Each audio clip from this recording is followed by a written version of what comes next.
Bonjour à toutes et à tous. Je suis ravie de vous accueillir pour ce nouveau mardi de l'Agri. Bienvenue à toutes et à tous. J'espère que vous allez bien. Ce mardi de l'Agri ce matin est dédié au marché des Philippines. Nous avons la chance d'avoir plusieurs intervenants ce matin. On a pris le parti de s'appuyer comme d'habitude sur l'un de nos partenaires agréés à l'étranger. Donc ce matin, c'est la CCI France-Philippines qui est avec nous, avec Maëlys et Eunice. Merci à toutes les deux pour votre concours et votre contribution au succès et au contenu intéressant que l'on va délivrer ce matin. Contrairement à d'habitude, vous allez voir, le format change un petit peu, le profil des intervenants change un petit peu. On a pris le parti sciemment de faire intervenir des entreprises pour qu'elles partagent avec vous leur vision terrain du marché philippin et qu'elles vous apportent leur vision aussi du contexte économique, des opportunités qui s'offrent à vous et de la manière dont on fait des affaires sur le marché philippin. Donc, je vais vous présenter nos chers intervenants dans quelques minutes. Avant cela, un petit rappel sur le déroulé du webinaire. Alors déjà, comme tous les mardis de l'Agri que l'on a fait en 2022, ces mardis de l'Agri, on les fait en partenariat avec le Salon SPACE. Donc merci encore au SPACE d'être notre partenaire pour ce parcours filière et notamment sur ces webinaires Agri. En ce qui concerne le déroulé, c'est comme d'habitude, on ne souhaite pas être les seuls à parler. Nous, intervenants, n'hésitez pas à prendre la parole au fur et à mesure des interventions des différentes personnes qui vont partager leur expérience avec vous ce matin. On n'attendra pas forcément la fin du webinaire pour les questions et les réponses, donc n'hésitez pas à rebondir sur les interventions et les propos de nos intervenants pour poser vos questions, réagir. Partagez vos expériences, qu'elles soient bonnes ou mauvaises d'ailleurs. Je le dis souvent, mais personne mieux qu'un entrepreneur, que quelqu'un de terrain pour s'adresser à d'autres personnes de terrain. Donc, n'hésitez surtout pas à partager votre expérience, à dire comment vous avez réussi, comment peut-être vous avez rencontré des écueils pour telle ou telle démarche. Ce webinaire, c'est le vôtre. Donc là, vous avez la chance ce matin d'avoir des experts en face de vous à qui poser vos questions. Je vous invite vraiment à saisir cette opportunité et à participer activement à ce webinaire. Alors, je vais vous présenter nos intervenants. Donc, partenaire de BCI depuis plusieurs années déjà et membre du réseau de prestataires agréés partout dans le monde. On a plus de 250 partenaires agréés à l'étranger. Pour les Philippines, là en l'occurrence avec nous ce matin, la CCI France-Philippines. Donc Maëlys qui est directrice de la CCIFP et Eunice qui dirige donc la partie accompagnement business des entreprises. Bienvenue encore une fois et merci à toutes les deux. Ensuite, je laisserai la parole à Dante Tinga, qui est Senior Vice President et Head of Research of BDO Unibank. Dante, vous le verrez, va nous dresser un panorama économique global des Philippines. Donc là, c'est planter le décor de manière macroéconomique pour vous donner un contexte général. Et puis ensuite, nous céderons la parole à Mathieu Guillaume, qui est président et PDG de Vienovo Philippines. Donc là, Mathieu nous partagera son expérience terrain, nous fera un petit topo également sur le secteur de l'élevage. N'hésitez pas encore une fois à leur poser vos questions parce que ils sont vraiment dans le vif du sujet sur le terrain, au contact chaque jour donc des différentes, enfin de ce secteur-là, des différents acteurs de ce secteur. Donc n'hésitez pas à leur poser vos questions. Donc ça, le sommaire, je viens d'en parler. Alors, en quatrième partie, oui, là, je l'ai pas mis dans les intervenants, mais on devait avoir avec nous ce matin Tess Flores, qui est Business Development Manager chez Choice Genetics Philippines. Elle n'a pas pu malheureusement être avec nous ce matin, donc on a enregistré une petite vidéo où elle témoigne et partage là encore son expérience. On a des slides néanmoins que j'ai mis en fin de cette présentation.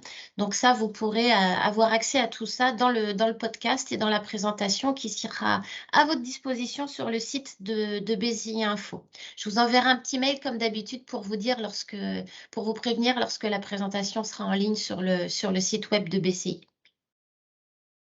Alors, en ce qui concerne BCI, je ne m'attarde pas sur les différents slides qui présentent nos services. On est financé par la région Bretagne et par la CCI Bretagne pour vous accompagner dans votre développement international au travers de multiples services. Je vous laisse découvrir les différentes diapos. J'aimerais vraiment passer rapidement là-dessus pour rentrer vite dans le vif du sujet. Il y a juste deux choses importantes sur lesquelles je vais m'arrêter, si ma souris veut bien marcher. Hop, voilà. C'est cet outil. On a mis en place cette e-vitrine qui s'appelle Suppliers from Bretagne il y a presque un an maintenant. Cette vitrine est accessible gratuitement aux adhérents de BCI. Vous savez que pour faire appel à nos services, vous n'êtes pas obligé d'être adhérent, mais lorsque vous l'êtes, vous avez accès à des services particuliers. Cette plateforme en fait partie. C'est vraiment un outil unique qui met en avant toutes les compétences, services, produits des entreprises bretonnes dans toutes les filières, tous les secteurs. Et cette plateforme, sa cible, ce sont les acheteurs étrangers. Depuis qu'on a mis en ligne cette plateforme, ça a généré pas mal de business déjà ça a fait ses preuves, ça a généré du business pour pas mal d'entreprises bretonnes. Je vous invite vraiment à vous y enregistrer. C'est totalement gratuit. Vous pouvez y mettre des photos de produits, des descriptifs produits, les labels que vous avez obtenus dans tel ou tel domaine. N'hésitez pas à me contacter si vous voulez vous y inscrire, rejoindre la tribu d'adhérents déjà qui est inscrite sur cette vitrine. C'est vraiment un outil hyper efficace qui vous donne de la visibilité à l'international. La deuxième petite chose sur laquelle je vais m'arrêter brièvement, c'est l'Open de l'international. La journée qui vous permet en une journée de faire le tour du monde, comme on a l'habitude de le dire, et d'aller à la rencontre de nos partenaires agréés qui font le déplacement spécialement pour venir vous rencontrer en Bretagne. C'est l'occasion en une journée de faire du networking, d'avoir des rendez-vous B2B avec nos partenaires agréés, mais aussi avec d'autres entreprises bretonnes, avec des organismes et des acteurs régionaux qui vous aident eux aussi dans votre développement à l'international.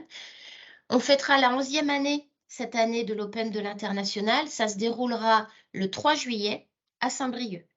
Vous recevrez les invitations en temps et en heure.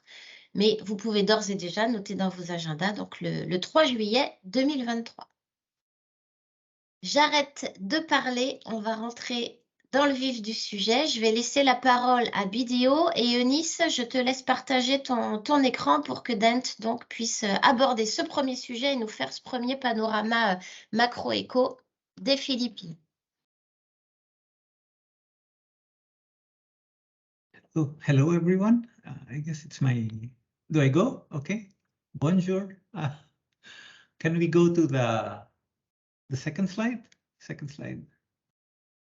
Okay.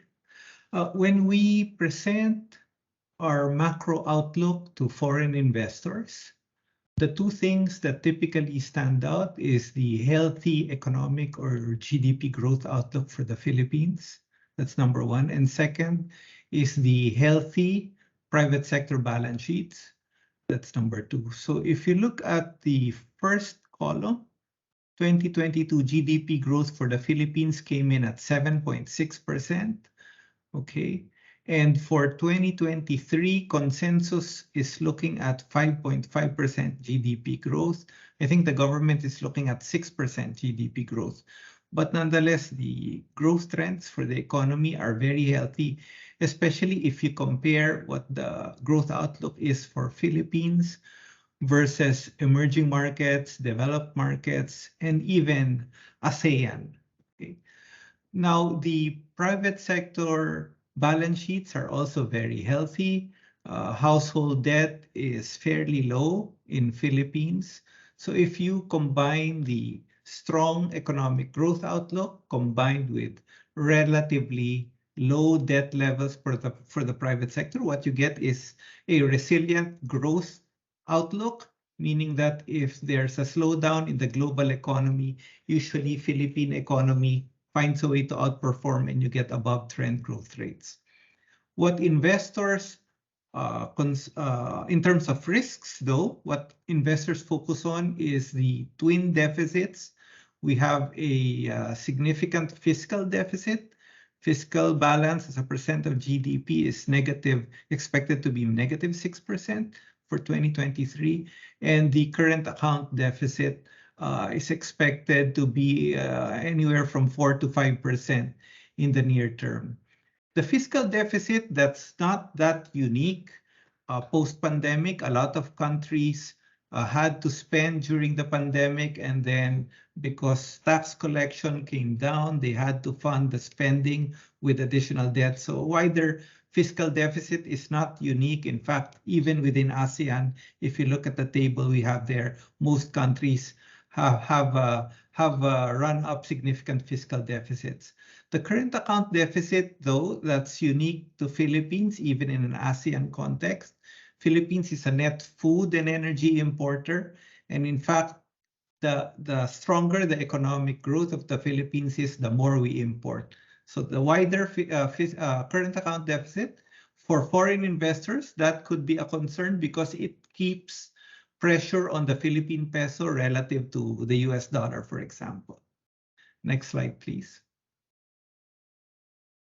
Now, what is driving economic growth in the Philippines? In the Philippines, you have a large young population with healthy household balance sheets. That's really supporting private sector spending or private consumption. In Philippines, consumption accounts for 70% of GDP. Okay, and then I think the charts are reversed. And then we've also seen this transition to service industry, which provides higher income to workers.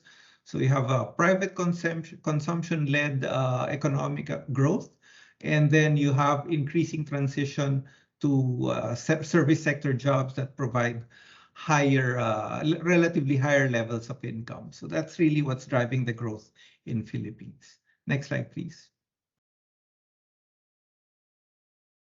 Okay, here we put together a table that shows the growth rates and the population and per capita income for specific regions in the Philippines. The Philippines is made up of 17 regions. And here, if you look at the second column, that shows the GDP growth per region over the 10 years prior to the pandemic. Philippine GDP, or the Philippine economy, grew 6.3% in the 10 years prior to the pandemic. But what's noticeable is that in NCR, or the National Capital Region, where Metro Manila is, growth trend is actually lower than for the Philippine average, meaning that growth rates in the capital, which is the most urbanized part of the Philippines, which is the more affluent part of the Philippines, where capita per income, GDP per capita is the highest, the growth trends are actually slowing. It's the regions outside of the capital where the growth trends are higher than the country average, because for those regions, you're still seeing an acceleration in urbanization trends. Okay. And in fact, when we talk to investors, a lot of the best opportunities for investments are actually outside of the capital region, and that's reflected in this table. Next slide, please. So what are the things we worry about? I think something happened to the slides. The charts don't. Anyway, I'll just go over the presentation, and maybe later we can send over a corrected version of the slides. What we worry about in the near term is elevated inflation. I think this is a global concern. But in Philippines, remember that the income levels are relatively low. So if you have high inflation, it erodes purchasing power. If you look at the chart in the left, that's the Philippine CPI basket, meaning that's the representative basket of goods and services that the average household spends on. And in the Philippines, it's skewed towards food. 38%, 38.6% of the Philippine inflation basket or average, what the average household spends on is really food and beverage. So if you're, I guess, in the food industry, that's good for you. But if you're a household, if you're a consumer, what this means is if you have higher food prices, that means less money for everything else. Okay, and the recent spike in inflation in Philippines has been really driven by food inflation. It's that blue bar, blue area that's been growing up. I think in Philippines, for December, food inflation, overall inflation was 8.1%. This morning we got the January inflation figure, which was 8.7%.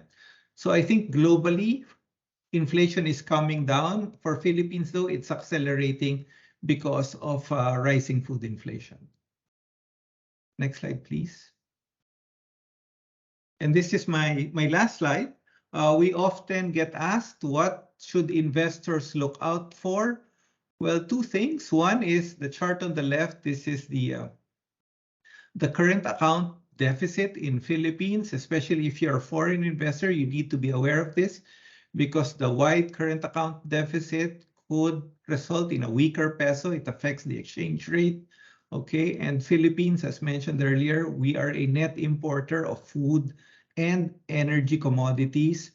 So if you have a situation where commodity prices globally go up, the Philippines, everything else equal, will see wider current account deficit, okay, which usually means a weaker peso. And we also get higher inflation because we're a net importer of food and energy.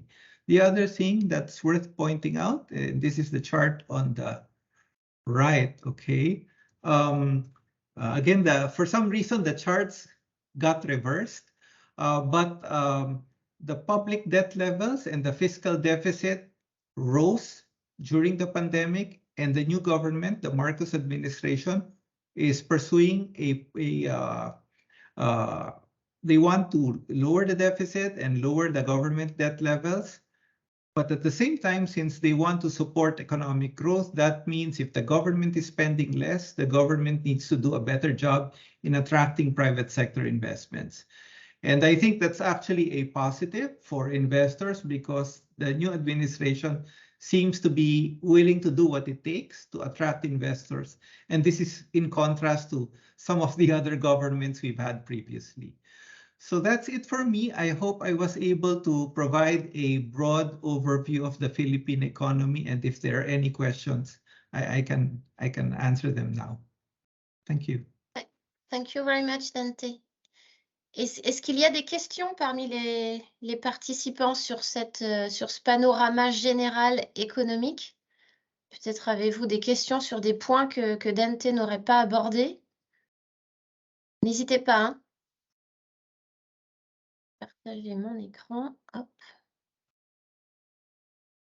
Mais écoutez, s'il n'y a pas de questions pour le moment. Alors, si toutefois vous avez des questions qui vous viennent après ce webinaire, comme d'habitude, n'oubliez pas qu'on est à votre entière disposition. Vous pouvez contacter Isabelle ou moi-même. C'est très facile, on est très flexible. C'est très facile d'organiser une vidéo avec Eunice et Maëlys ou avec nos intervenants s'ils sont d'accord et s'ils sont disponibles, évidemment. C'est très facile d'organiser une visio après le webinaire. Donc surtout, n'hésitez pas à nous poser vos questions. On pourra y répondre donc soit en visio, soit par email. Bon, écoutez, s'il n'y a pas de questions complémentaires, Mathieu, je vous propose de prendre la parole. Et on va poursuivre donc le déroulé de ce webinaire. Je vous laisse la parole, Mathieu. Votre micro est coupé. Merci beaucoup et bonjour à tout le monde. Donc, Mathieu Guillaume, je suis français, je suis breton, j'ai grandi dans le centre-Bretagne, dans une ferme, un élevage de porcs. Donc, je vais aujourd'hui essayer de vous présenter succinctement les quelques chiffres du marché, on va dire, livestock, donc porc, volaille, et essentiellement porc et la volaille, avec une vue d'ensemble. Et puis, dans un second temps, peut-être essayer de partager mon aventure en tant qu'entrepreneur suite à la création de la société Vinovo et, et d'autres sociétés qui ont vu le jour par la suite. Donc, on peut démarrer par la première ou la deuxième slide. La slide suivante, s'il vous plaît. Alors, les key messages, pardon. Et je voulais ici présenter ou mettre en perspective la population aux Philippines qui est aujourd'hui de 110 millions d'habitants et les projections en 2050 qui sont de 160 millions. Et pour vous donner une comparaison avec la France, donc les Philippines, c'est un pays qui grandit très vite et qui sera le 10e pays le plus peuplé du monde d'ici 2050. C'est pourquoi je pense qu'aujourd'hui, on prête une attention particulière aux Philippines notamment. Le marché agricole ou agro va devoir aussi produire plus pour faire face à la demande croissante. J'ai mis en perspective les productions agricoles sur le tableau du bas où on voit les Philippines et la France.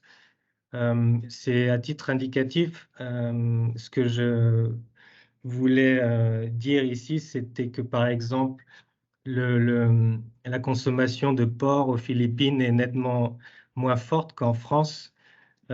Pour vous donner un exemple ici, il faudrait ramener à la population, mais la viande de porc aux Philippines, la production est de 1370 millions de tonnes, alors que la France est quasiment 2 fois plus forte pour une population qui est moins faible.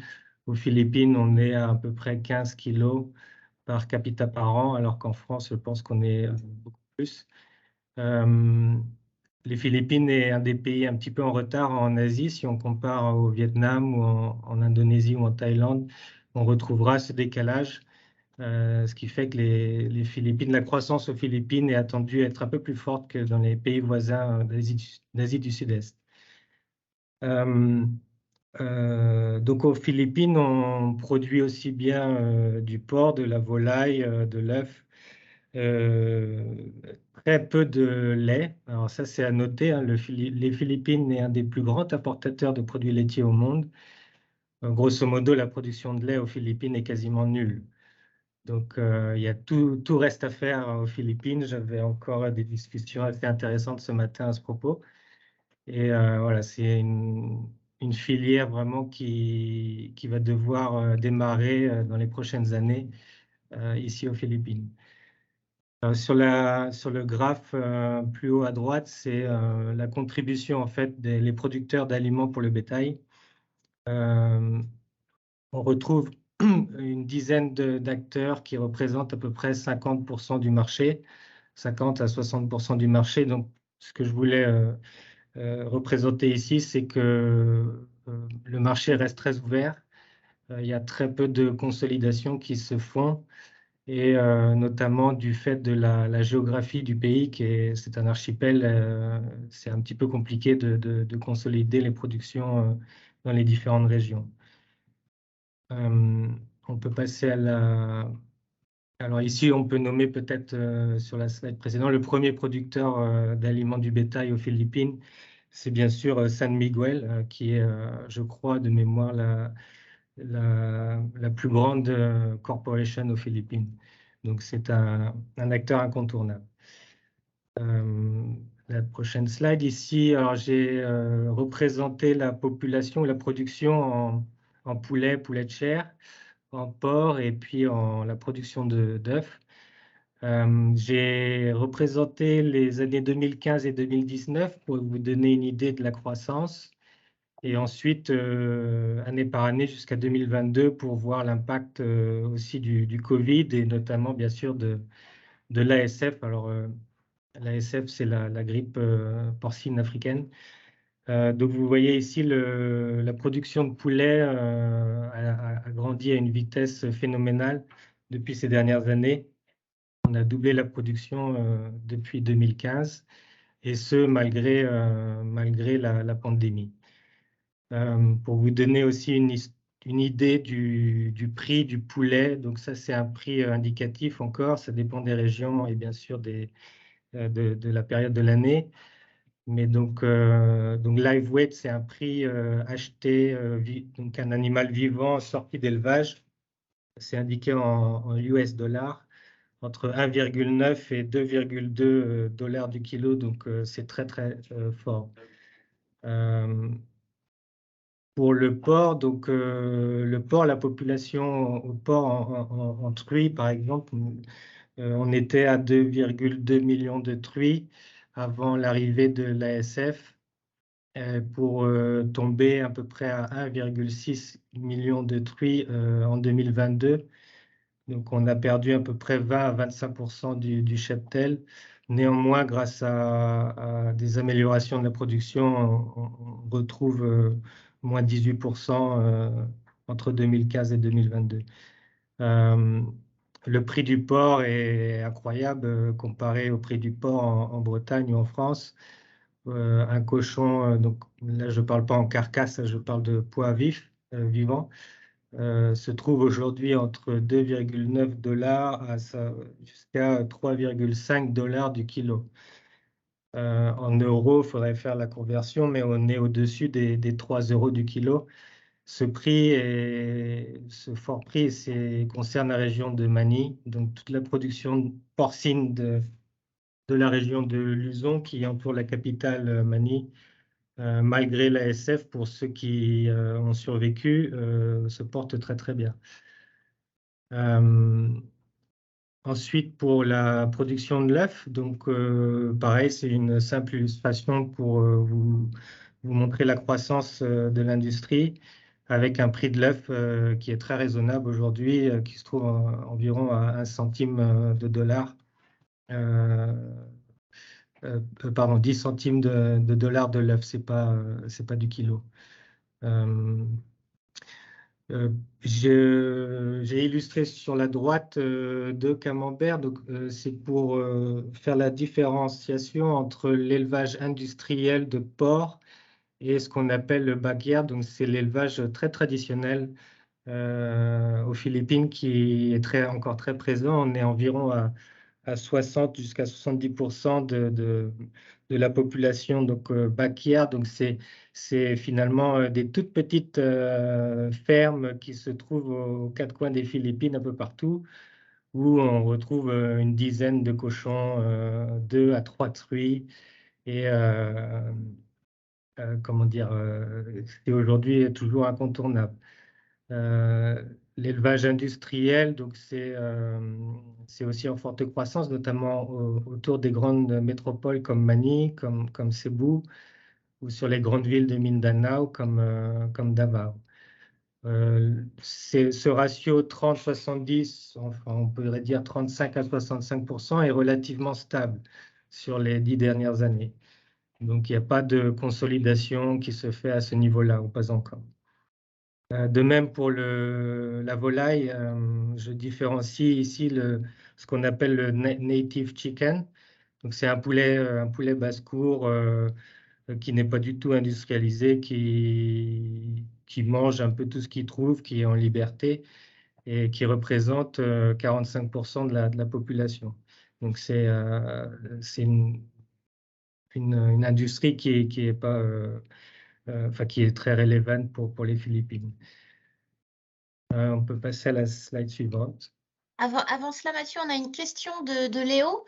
Léo, votre micro est ouvert. Je vous propose de poser votre question à l'oral. Si c'est OK pour vous, ce sera plus facile pour tout le monde. Bonjour Léo. Moi, je travaille pour Kersia, qui est une société dans l'hygiène agroalimentaire et puis aussi un petit peu du complementary feed. Moi, j'avais une question. Oui, vous parliez de San Miguel tout à l'heure comme un acteur d'alimentation pour les animaux. Est-ce qu'ils sont liés aux brasseries San Miguel ou c'est des groupes différents? Non, c'est le même groupe, ouais. C'est le même groupe? Ok, Oui. merci bien.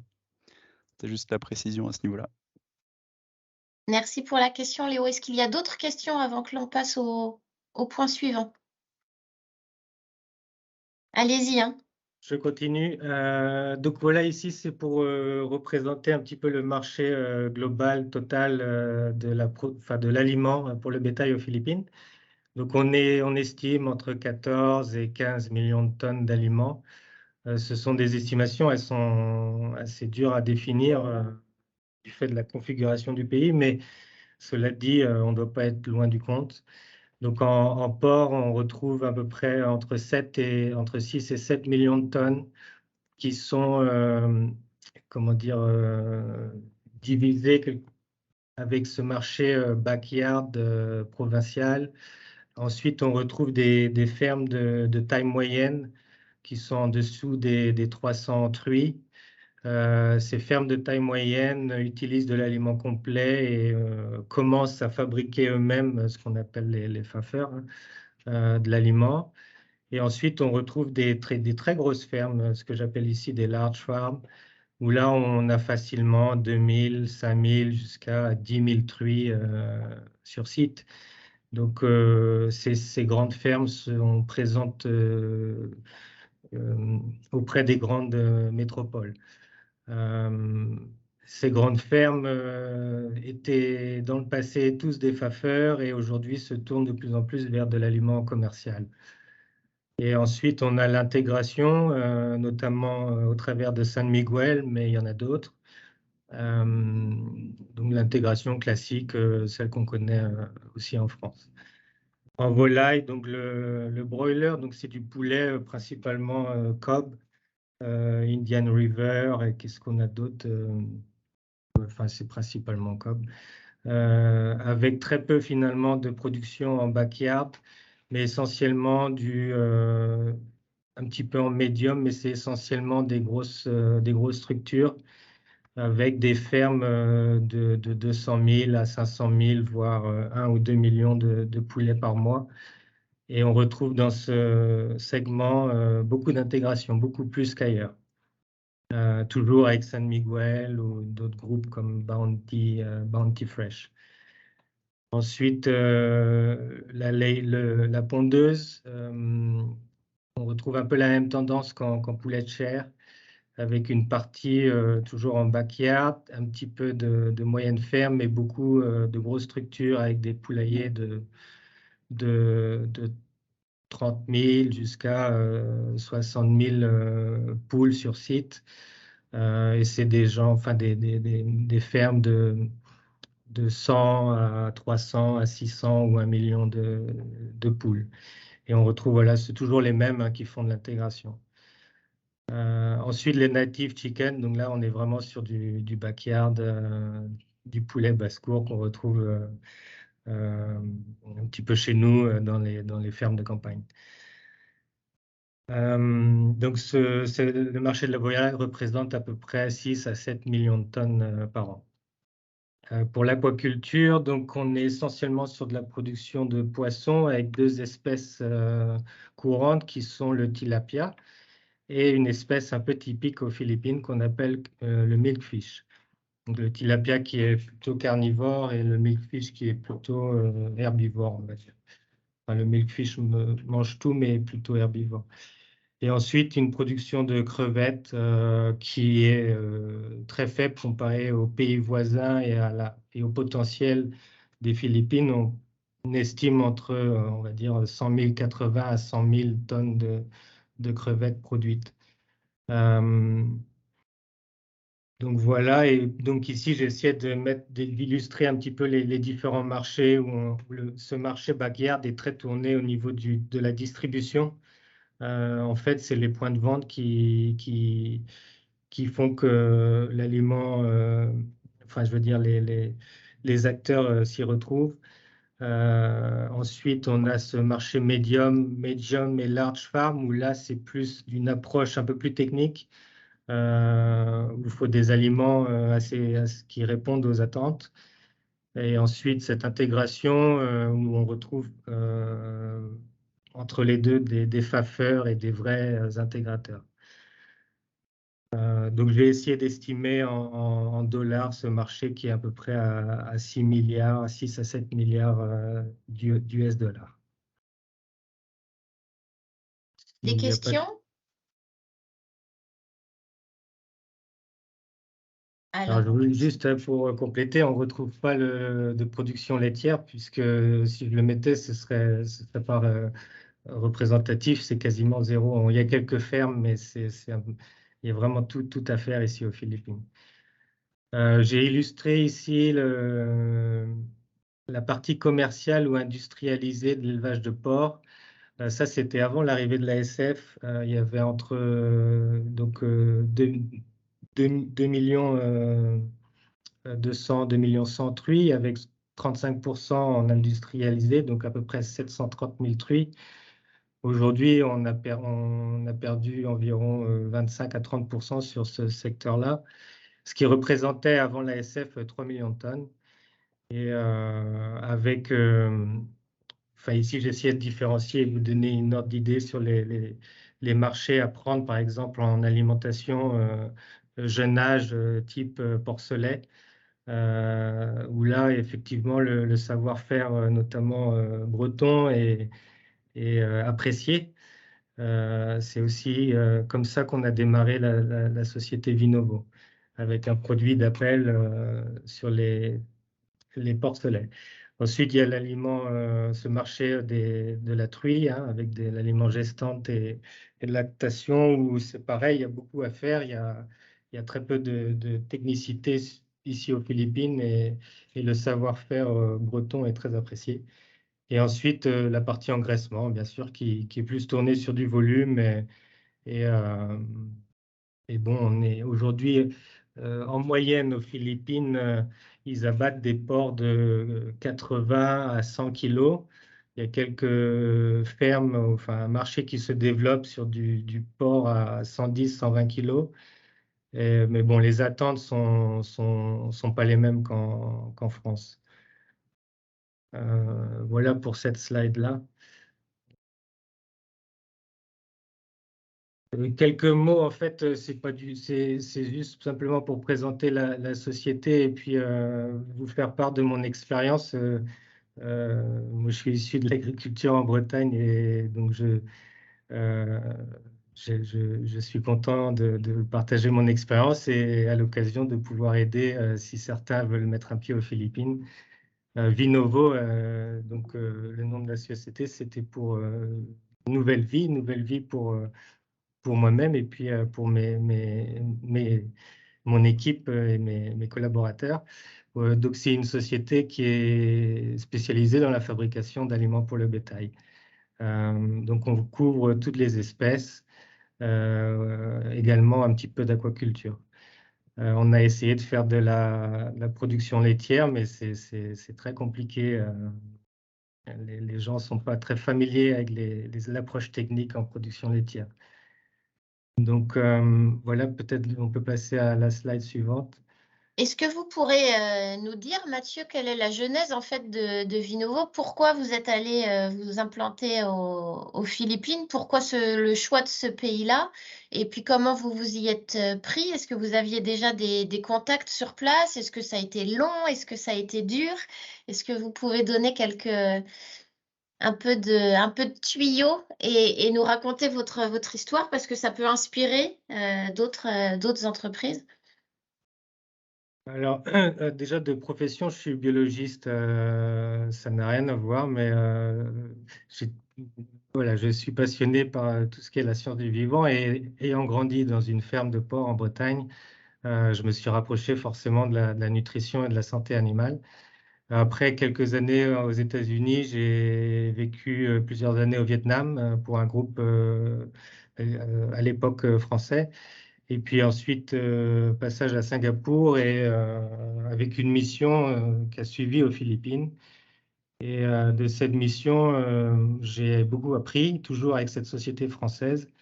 Et puis en 2017, j'ai décidé de créer ma propre société et de vraiment mettre à contribution le savoir-faire, notamment breton, hein, puisque beaucoup de notre savoir-faire vient de Bretagne, à contribution des Philippines. Et donc, c'était essentiellement porté sur l'élevage de porcs, améliorer les conditions d'élevage, les performances. Et aujourd'hui, je suis assez fier puisque j'ai quelques élevages sous on va dire, ma responsabilité technique qui récolte les cochons avant même que mon frère les sort en Bretagne. Donc, on se chamaille pas mal, mais voilà, on arrive à faire la même chose aux Philippines, voire même un peu mieux. Il y a la partie production, je veux dire, en truie qui est plus technique, qui est peut-être plus difficile, mais notamment en engraissement, on fait la même chose, voire mieux ici. Et puis, bon, ensuite, c'était vraiment pour bon, le pays, c'est un pays très chaleureux, très beau, avec une très forte croissance. Il faut prendre le temps de connaître les gens et les différentes régions, hein, parce que c'est aussi un point clé pour pouvoir se développer aux Philippines. Il n'y a pas que la région de Manille, il y a aussi ce qu'on appelle les Visayas, le centre des Philippines, et la région sud qui est très grande, c'est Mindanao. Donc voilà, il faut voyager et au fur et à mesure, je me suis rendu compte du besoin et des attentes, notamment des éleveurs de porcs et ensuite de volailles. Et je suis un passionné d'élevage de crevettes, donc j'ai appris l'élevage de crevettes au Vietnam et ça a été un de mes premiers projets aux Philippines. Donc on a monté j'ai un élevage de crevettes aujourd'hui dans le sud de Mindanao. Donc tout ça, finalement, c'était une succession comment dire, d'opportunités que j'ai saisies.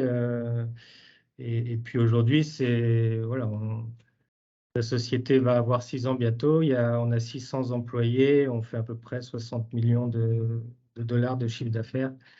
On s'est bien diversifié. J'ai quelques slides après qui sont importantes aussi à comprendre. Alors là, c'est quelques chiffres de la société. On n'a fait que grandir, hein, même pendant la pandémie ou enfin toujours, hein, la grippe africaine porcine est toujours présente aux Philippines. Elle fait encore des dégâts. Elle passe d'une île en île et ça continue. Malgré cela, on essaie d'apporter des solutions en biosécurité, en traitement des eaux et tout ça. Voilà, ça c'est une gamme, c'est juste pour vous illustrer un peu la gamme qu'on a aujourd'hui et notamment les espèces. Par exemple, aux Philippines, il y a un marché de la quail, de l'œuf de caille, qu'on retrouve aussi au Vietnam, mais peut-être moins courant en France. Il y a le marché de l'œuf du canard, qui est aussi spécifique, je pense, à la région Asie Sud-Est. Il y a aussi notamment ce marché, alors c'est un peu différent, mais c'est ce marché du coq de combat, qui est plus culturel, mais qui est très important, très ancré ici culturellement, et qui représente, de mémoire, il y a 60 millions de combats officiellement déclarés aux Philippines par an. Donc c'est le deuxième plus grand pays qui pratique le coq de combat après le Mexique. Voilà, il y a le lapin aussi qui démarre, ouais, c'est intéressant. Ouais, ça donc c'est un nouveau projet qu'on a démarré l'année dernière et on est en train de le finir. On démarre une nouvelle usine sur la région de Mindanao, à Cagayan de Oro. Alors le laboratoire, donc il y a une forte demande en tout ce qui est analyse et enfin, de par ma formation peut-être, c'était un de mes projets de développer un laboratoire qu'on a appelé aujourd'hui Eurolab, qui se trouve à Manille. S'il y a des besoins particuliers sur de l'analyse aussi bien matières premières qu'aliments du bétail ou voire même food, hein, on fait beaucoup de food aujourd'hui. Donc, on a un laboratoire à Manille qui est accrédité, qui a toutes les accréditations du gouvernement. Donc voilà, et la dernière slide, c'était par rapport à AgriLife. Donc ça, c'est aussi une particularité aux Philippines. En fait, quand je parlais du marché du backyard, il faut savoir que l'aliment, il est acheté par ces petits éleveurs, soit en sac de 50 kilos, ou soit même au kilo. Donc on retrouve, c'est très élaboré, c'est un peu compliqué, mais il faut comprendre que dans chaque coin de rue aux Philippines, on retrouve ce genre de magasin où on peut acheter de l'aliment du bétail, mais aussi des produits diététiques, des produits vétérinaires, du petit équipement de ferme, etc. Et en fait, je pense que c'est un bon débouché, notamment pour les gens qui veulent exporter aux Philippines. Je prends par exemple de la semence. Nous, on vend. Donc ça, c'est nos magasins, c'est AgriLife. On a aujourd'hui une quarantaine de magasins. Et donc voilà, ça, c'est des débouchés de tout ce qui touche à l'agriculture de manière générale. Et c'est très important aux Philippines. Donc, c'est un peu incontournable. Et si on n'a pas un positionnement au niveau du packaging du produit ou du positionnement prix, si on ne comprend pas ce réseau de distribution, ben, le produit aura beaucoup plus de mal à trouver sa place. Donc voilà, je vous invite à l'occasion, si vous venez visiter les Philippines, à aller voir ces petits magasins qu'on appelle ici des Agri-Vet Supply.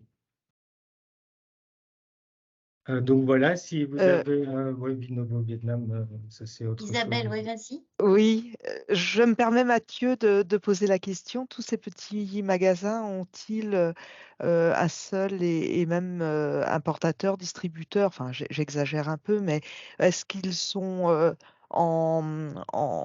regroupés dans des fédérations ou autres pour essayer justement d'avoir des prix intéressants à travers plusieurs distributeurs comme ça qui peuvent optimiser les achats groupés? Pas du tout.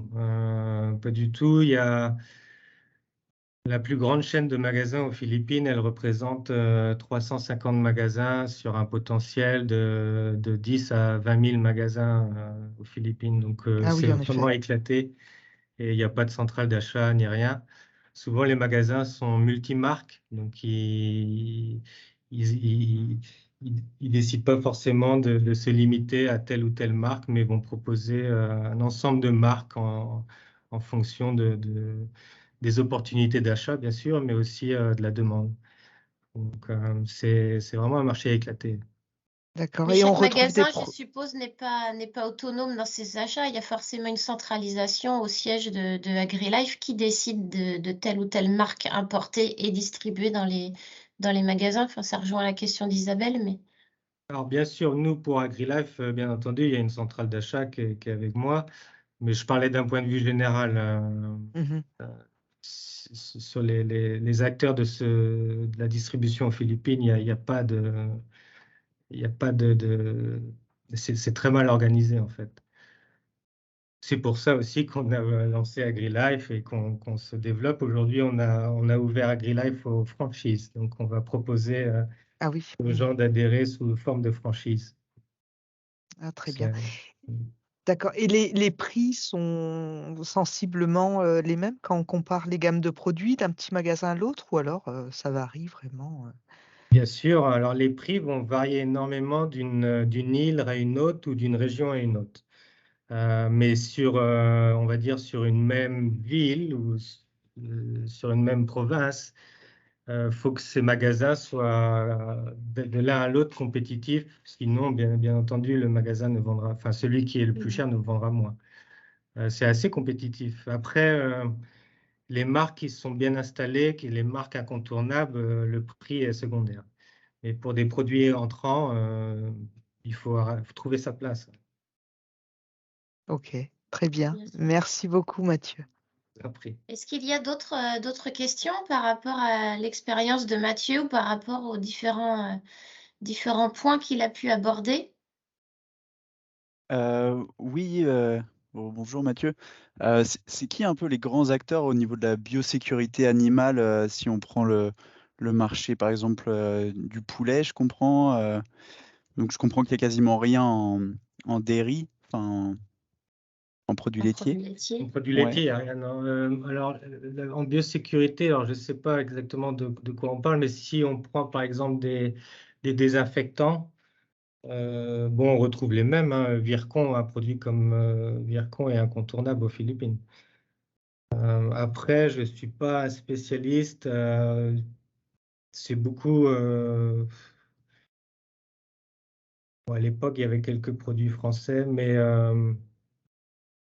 il n'y a pas de leader proprement dit, en fait.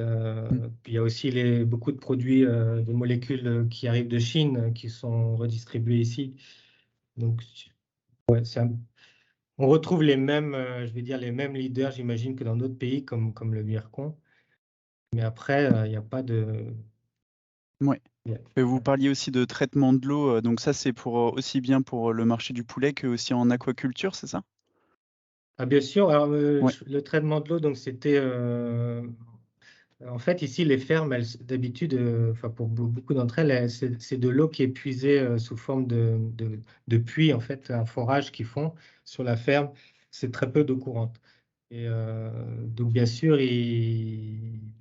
dans énormément de fermes, on retrouve comment dire, ce traitement de l'eau à la base sur le puits. Après, on retrouve des dosatrons, ce genre d'équipement sur place. Donc ça, c'est pour les fermes en volaille. En porc aussi, on retrouve beaucoup ce type d'installation. En aquaculture, c'est différent. On va bien entendu, alors l'aquaculture, il y a deux types d'aquaculture. Il y a des aquacultures qui se font en étang. Donc là, on va faire du traitement de l'eau en étang. Et après, il y a de l'aquaculture qui se fait dans des cages sur les bords de mer, où là, il n'y a pas de traitement de l'eau. Sur les étangs, on utilise des produits classiques, rien de spécial. Après, on voit de plus en plus de probiotiques arriver sur le marché sur traitement de l'eau, quoi. Nous, sur notre ferme de crevettes, par exemple, on utilise beaucoup de probiotiques. Mhm. Ok, bien compris. Et j'ai compris ouais, qu'il y avait du coup une grosse partie du marché, c'était les native chicken, donc des poulets de basse-cour. J'imagine que eux, en termes de produits d'hygiène, ils vont Rien. quasiment rien acheter, non? Ils achètent que de la nourriture. Et c'est la Oui, partie même commerciale qui. la nourriture, en fait, ils achètent quand ils ont de quoi acheter de la nourriture. C'est souvent le poulet, il va manger un peu n'importe quoi, un peu partout. De temps en temps, il a le droit à son aliment, mais c'est pas tout le temps. Hmm, ok. Donc il y a 45% de poulets de basse-cour et le reste 55% de marché commercial au niveau Voilà, de c'est la ça. volaille. Ouais. Cette volaille commerciale, après, c'est de mieux en mieux équipé. Hein. On retrouve des bâtiments fermés en conditions contrôlées, type tunnel vent, ce genre de bâtiments, et on en voit de plus en plus. Où Mhm. là, ils font beaucoup de biosécurité. Hein. On a beaucoup de fermes aujourd'hui. Il faut 2 jours avant de rentrer sur le site. Il y a aussi du bird flu, la grippe aviaire aux Philippines. Donc, les gens sont très sensibles à la biosécurité aujourd'hui. Bah oui, avec vu les conséquences que ça peut avoir. Ok, bah merci beaucoup, ouais, c'était très intéressant. Et vous travaillez du coup avec des marques internationales aussi au niveau de votre réseau de distribution d'une quarantaine de magasins. Parce que nous, en fait, on a racheté une société aux Philippines qui s'appelle Kalinisan. Qu'aujourd'hui, eux, ils sont beaucoup sur le F&B, quoi, Food and Beverage. C'est pour ça que j'avais posé la question de San Miguel aussi, qui est un de nos clients aux Philippines, mais plus sur leur brasserie de bière.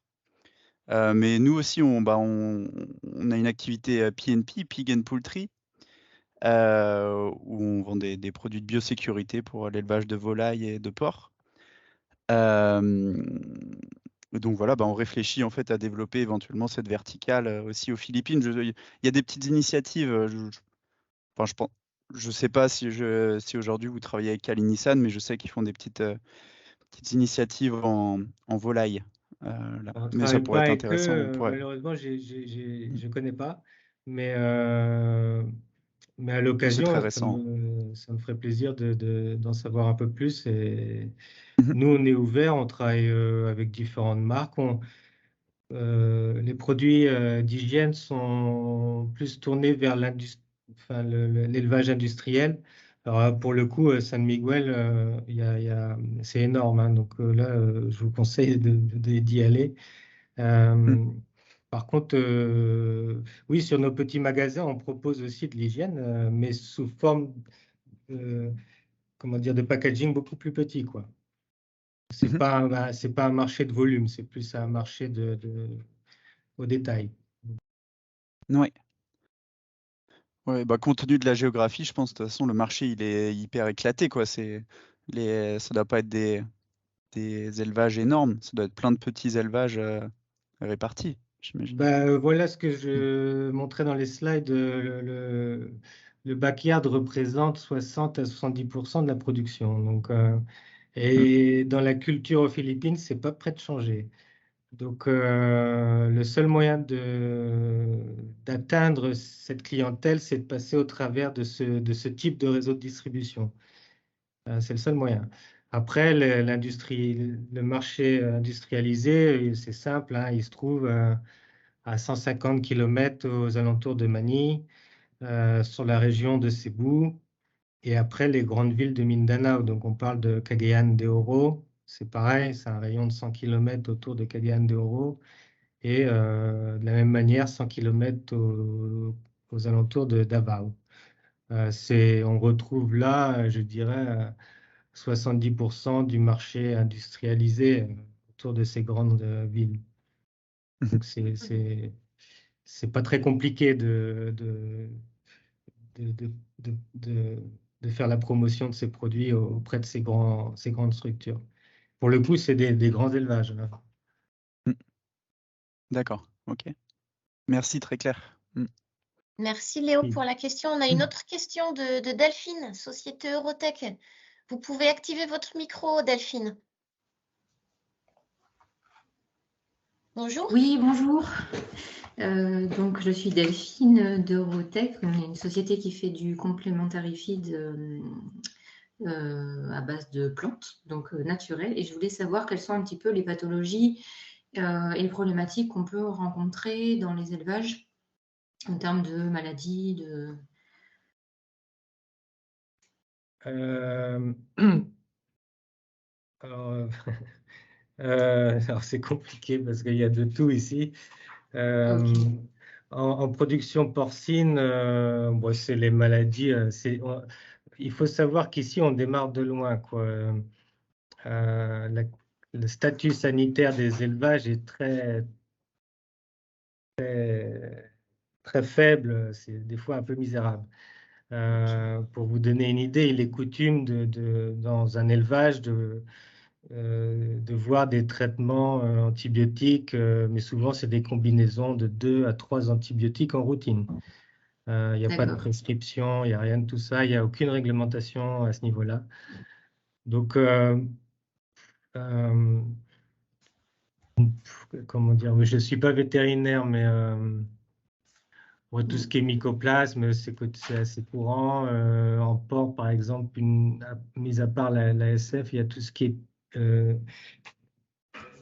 pipi, j'ai oublié les noms.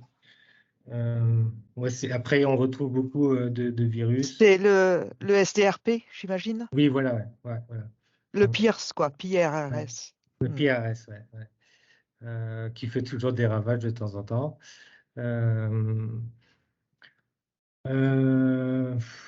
Comment dire, En en volaille. volaille, pardon? Non, oui, justement, j'allais dire en volaille. En volaille, alors, je connais moins bien la volaille, mais qu'est-ce que je peux dire en volaille? On retrouve souvent des problèmes liés à de la bactério, type salmonelle, etc. Et le pou rouge, j'imagine aussi, quoi. Non, beaucoup moins. Non. Ah, Ouais, d'accord. Ouais. c'est un peu bizarre, ouais. C'est pas C'est du tout plutôt une un petit noir. préoccupation ici. D'accord. Enfin, beaucoup moins forte que dans d'autres pays voisins. Ah, bah, tant mieux. Donc après, ils sont très vaccins, tout ça. Donc, ce qui concerne la volaille, enfin la pondeuse et le poulet de chair, en général, ça se passe assez bien, mis à part des pathologies chroniques qui se trouvent sur la ferme ou dans les alentours. Mais bon, là, je vais pas pouvoir trop. J'ai peur de dire des bêtises. D'accord. Mais dans l'ensemble, il n'y a pas particulièrement de réglementation Non, c'est un gros sur les problème. médicaments. Alors, même dans l'aliment, nous, on n'a aucune. Bon, il y a soi-disant une réglementation, mais elle n'est pas suivie et il n'y a aucun contrôle. Il n'y a D'accord. aucune annotation sur l'aliment. Donc, en fait, tout le monde met son antibiotique ou autre dans l'aliment et personne ne sait vraiment ce qu'on fait puisqu'il n'y a aucune réglementation. Donc, sur ferme, c'est pareil. Il n'y a pas de prescription. Le niveau des vétérinaires, il y a de très bons vétérinaires, mais il y a aussi un peu de vétérinaires qui aiment prescrire. Donc voilà, c'est assez compliqué de ce point de vue-là. Et c'est vrai que pour nous, on essaie de faire des aliments le plus propre qui soit, mais des fois, on a du mal puisque formuler avec des extraits de plantes ou des huiles essentielles ou d'autres produits plus, on va dire, naturels, a moins d'impact souvent qu'une combinaison d'amoxicilline et d'autres antibiotiques. Et donc voilà, j'espère que ça va changer rapidement parce que je vois, par exemple, le Vietnam a fait énormément de progrès sur ces points-là et les Philippines sont vraiment, vraiment en retard, quoi. Et même au niveau des laboratoires, on ne peut pas faire beaucoup d'analyses sur place. Donc c'est dur de savoir même en pathologie, c'est très dur de savoir ce qui se passe sur les fermes.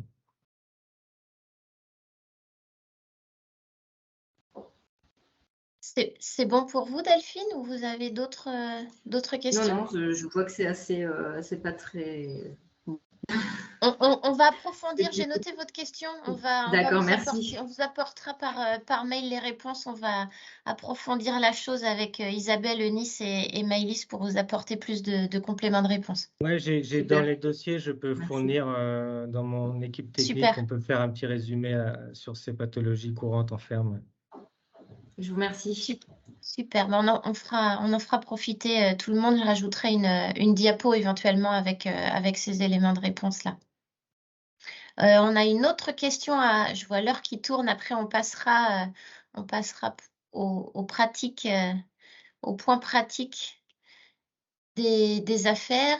Alors, qui lève la main? C'est Julia, je crois. Bonjour, Julia.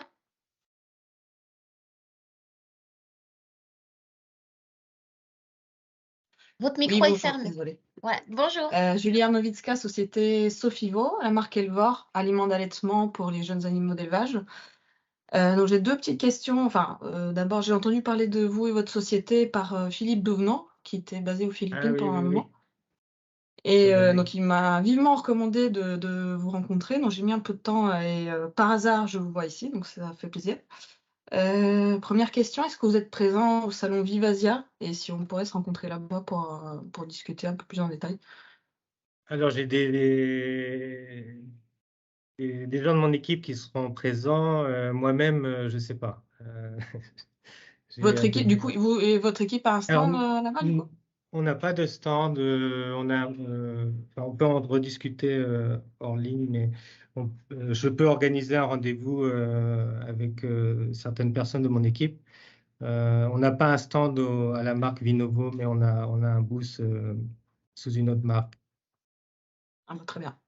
Très bien. Je pense que- Et puis deuxième question qui rejoint un petit peu celle d'avant, donc par rapport aux antibiotiques, etc., surtout en ce qui est l'élevage de porcelets.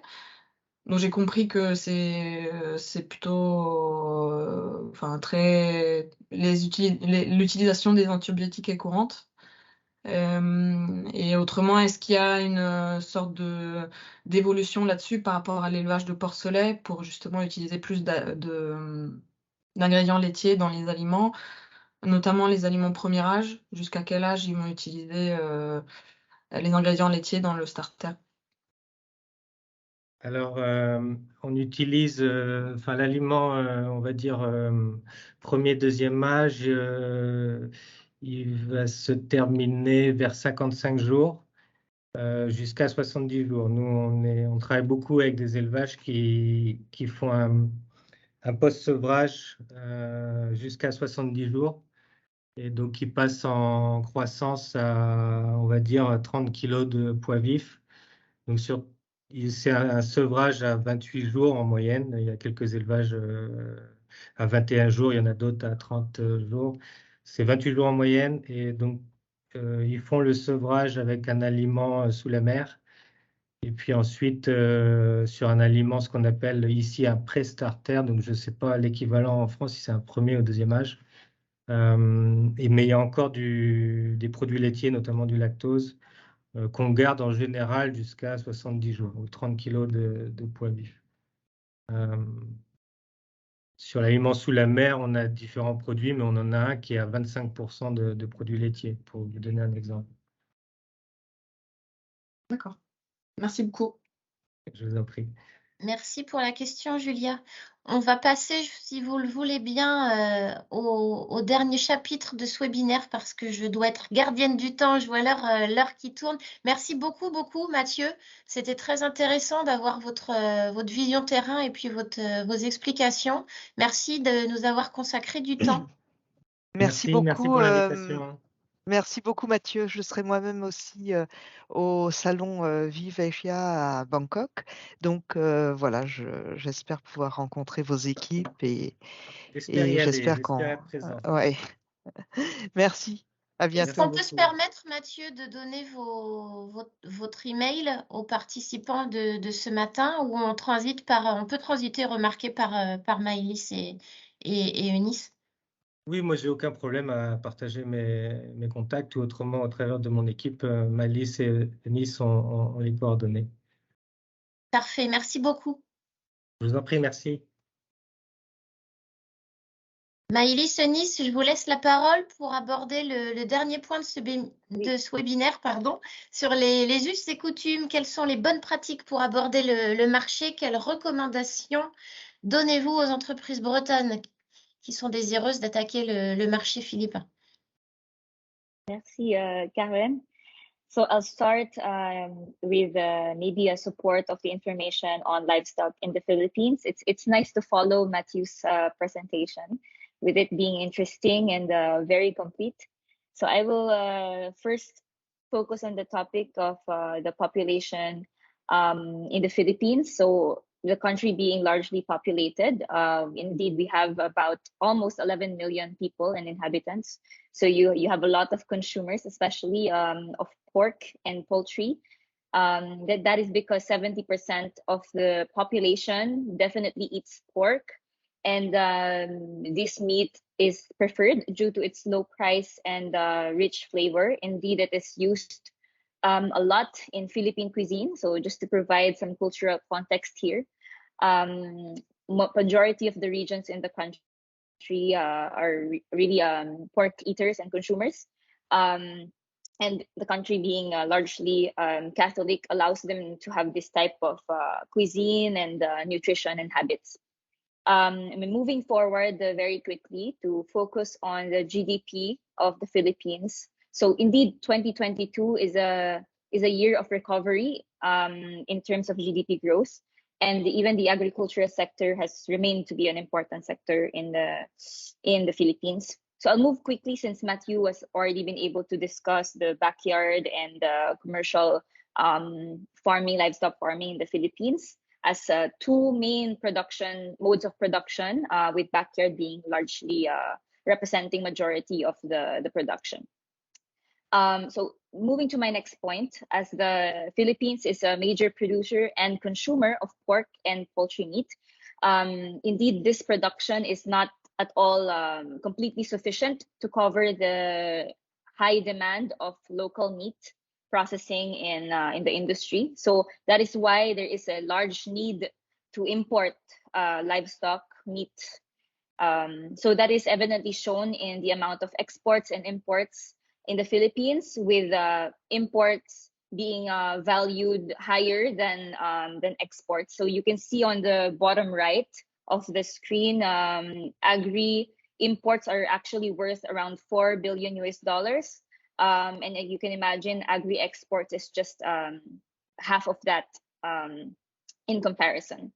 So just to provide what is especially happening last year because of the African swine fever, the local pork production has diminished. So there was a big shortage in production of pork, and so the government has provided some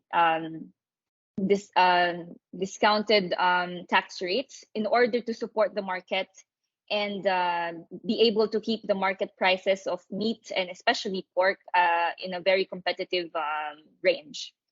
So if we go to the next slide, please. Yes, so we'll be able to see here that indeed French exports are mostly in pork and poultry. As you can see, of all the meat exports in the country, and you can see how great the gap is between pork and poultry, with pork being around 80% of the total meat exports to the Philippines. And I think Matthew has mentioned this also earlier, but in terms of local actors and competitors, you can see on the screen the agricultural production, mainly led by San Miguel, Universal Robina, and Bounty Fresh.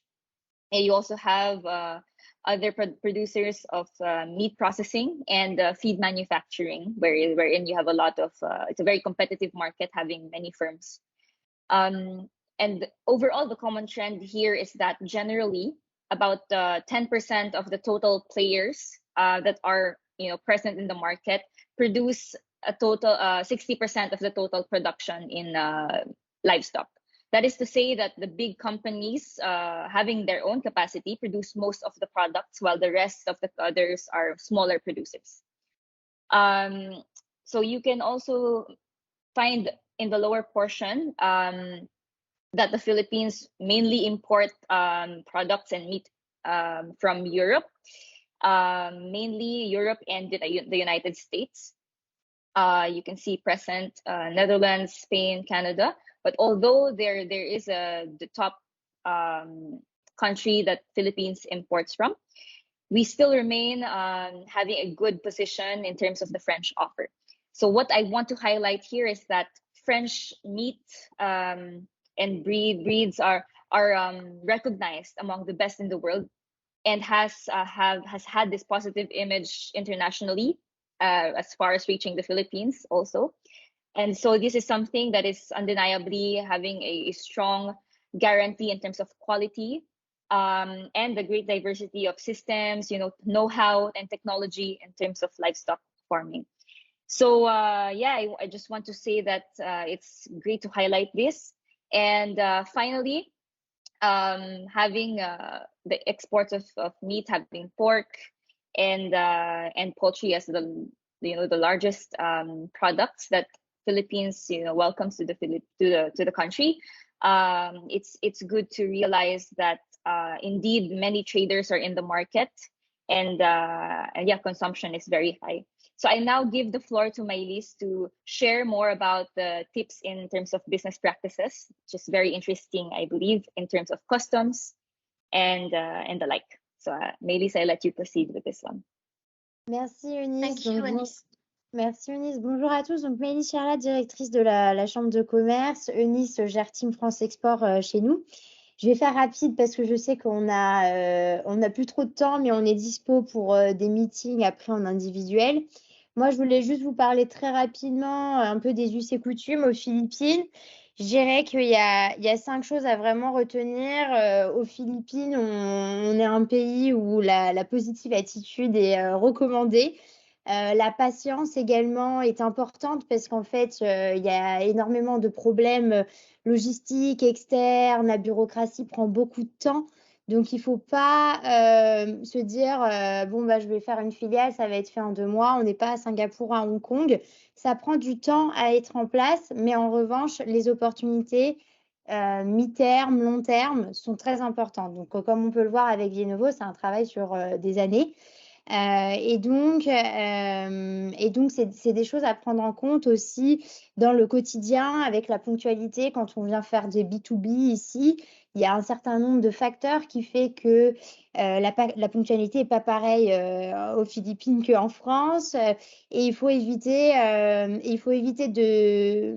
de faire perdre la face aux gens aux Philippines, étant donné que les Philippines sont un pays d'Asie un peu différent des autres pays parce que vraiment, il a la particularité d'avoir eu les Espagnols pendant longtemps et en plus de parler couramment anglais, ce qui est une grande force après le passage des Américains, contrairement à beaucoup de pays voisins. Donc les Philippins sont bilingues en anglais, donc ça c'est génial pour la communication, mais en revanche ça reste un pays asiatique avec tous les codes quand même d'Asie et de faire attention à comment on approche les feedbacks, comment on fait du business. Ici on préférera quelqu'un de sympa, de plutôt respectueux, même si son produit est moins bien et plus cher. C'est vraiment quelque chose qu'on voit dans le business. Vous pouvez avoir un produit de meilleure qualité. Si vous n'avez pas une attitude trop directe, ça passera pas et on vous prendra pas en partenaire. Et enfin, n'hésitez pas à faire recours à des intermédiaires aussi. Donc, Mathieu est au board de la chambre. Il y a la chambre aussi, hein, je vais le montrer dans le slide après. Nous, bon, pour ceux qui ne sont pas familiers, on est le relais Team France Export. Hein, on est en concession de service public aux Philippines, donc on n'a pas de bureau de Business France. C'est vraiment nous qui nous occupons de tout l'accompagnement des PME françaises sur les Philippines. On peut aller dans le slide suivant, Karen. Alors, ouais, on peut passer à encore choice. De toute façon, vous avez les recordings. Le slide d'avant. Donc, nos actions, voilà, on fait le pont en fait entre tous les acteurs aux Philippines. On fait beaucoup de B2B matching. On organise aussi des trade delegation. Hein, on en a dans le vin. On en a quelques-unes schedule pour cette année. Et puis, on anime toute la communauté aux Philippines à travers des événements et un réseau de membres. Donc, il y a les CCI, vous savez, il y a des chambres dans le monde entier. Nous, aux Philippines, on a 165 membres. Et donc, on est le seul partenaire export, Team France Export, agréé aux Philippines. Globalement, on a 35% de nos membres en infrastructure, 35% de nos membres en agri-food et tourisme. Donc là, je comprends tous les hôtels, mais des sociétés aussi en agri comme Vienovo, les importateurs, etc. Et 30% dans les services avec la finance, les BPO, un mix de tout. Et des entreprises en particulier, plus ou moins grosses, 50% de grosses corpos et une trentaine % de PME. Prochain slide. Donc, à travers Team France Export, Eunice, elle accompagne. Donc, elle a déjà accompagné. On aime bien les boîtes bretonnes parce que il y a beaucoup de Bretons comme Mathieu aux Philippines qui sont là traditionnellement. Donc, on a accompagné Novogène, hein, que vous devez connaître. Voilà, donc études de marché, mission de prospection, portage salarial si vous voulez engager quelqu'un localement et vous voulez pas faire une corpo, de la domiciliation dans nos bureaux ou pour avoir une adresse de siège social. L'accompagnement de partenaires agréés pour les avocats, etc. On peut vous recommander du monde. Donc ça, il ne faut pas hésiter. On est ravis de vous accompagner sur votre implantation aux Philippines. Et next slide, je pense que j'ai à peu près fini normalement. Oui, c'était... Voilà, donc vous avez nos contacts et n'hésitez pas. Voilà, merci à toi Karen. Merci beaucoup. Oui, non, juste pour rebondir sur tous les services là que vient d'énumérer Maëlys, évidemment, ce sont les services que BCI vous propose tout au long de l'année sur tous les pays. Donc, n'hésitez pas à revenir vers Isabelle, qui est votre chargée d'affaires agri et qui sera le pont entre votre cahier des charges, vos besoins et la mise en situation et l'accompagnement terrain, donc qui pourra être fait par la CCI France-Philippines. On arrive au terme de ce webinaire. Encore une fois, si vous avez des questions complémentaires, des points sur lesquels vous souhaiteriez que l'on revienne, n'hésitez pas à nous envoyer un mail. Vous avez les coordonnées d'Isabelle au cas où vous ne l'auriez pas déjà dans cette diapo, mes coordonnées aussi. Je vous ai mis ici les coordonnées de Maëlys et Eunice qui sont aussi à votre disposition, évidemment. Donc, n'hésitez pas à revenir vers nous. La présentation, je le répète, sera disponible sur le site de BCI Info d'ici quelques jours. Je vous enverrai un mail pour vous prévenir. D'ici là, prenez bien soin de vous. On vous donne rendez-vous pour d'autres mardis de la grille. Je vous invite à consulter l'agenda. Ce sera mis en ligne d'ici peu. On va vous proposer d'autres rendez-vous, d'autres missions d'accompagnement collectives ou individuelles. Donc, n'hésitez pas à consulter aussi l'agenda du site internet. Je vous souhaite une belle fin de journée à toutes et à tous. Merci encore à nos intervenants d'avoir pris le temps d'échanger avec nous ce matin et de nous apporter toutes ces riches informations. Merci À très Karen, bientôt. merci à tous. Au revoir. Merci bien. Au revoir.